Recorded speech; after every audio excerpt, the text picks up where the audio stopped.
So what do you think you're going to do for Cornwall specifically as an MEP? Well, hopefully an awful lot. I'm running on a list, on the Labour list. I'm number 3 out of 6 candidates below the current Labour MEP, Claire Moody, and Andrew Adonis, who's number 2. The Labour Party picked someone from Cornwall as number 3 because of the importance that they feel Cornwall should have in the region. And it's a big region. It runs all the way from Gloucester down along to Poole and Bournemouth and then to the Isles of Scilly, and even includes Gibraltar. So the fact that the party have given this amount of prominence to Cornwall means that Cornwall is a really important part of this region. And the reason that Cornwall obviously has such priority is that we are the only place in England, if you can say we're in England, because we're not really, that gets structural funding to the level that we do from the EU. So it's really important for Cornwall that we have a voice for Cornwall in the EU to say how that structural funding should be spent. We think it should be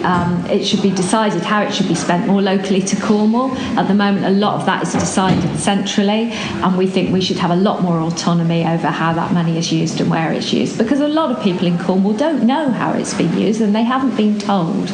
And we need to direct it very more impactfully where we want it to go, and only we in Cornwall know how to do that. So it's important for that reason, and for so many other reasons.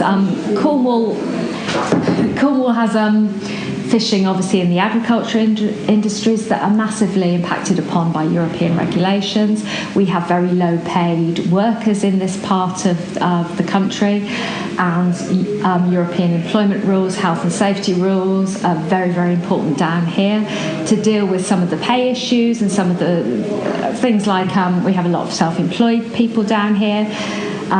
The Labour Party in Europe is pushing for rules about bogus self-employment and 0 hours contracts, again, which is a big problem down here. So there are a lot of issues that Europe affects in a big way. So it is really crucial that we have that voice. Yes, and we were talking earlier about people on the doorstep complaining about the Remain-Leave dilemma within Labour, and what do you say to people who are worried about how to vote in these elections?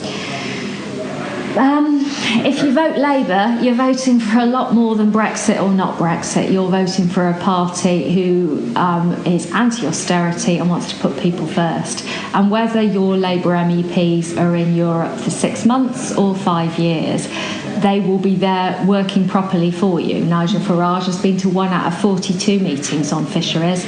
Labour MEPs wouldn't do that. What's Anne Widdecombe going to do if she gets to Europe? You want people there really sticking up for the region.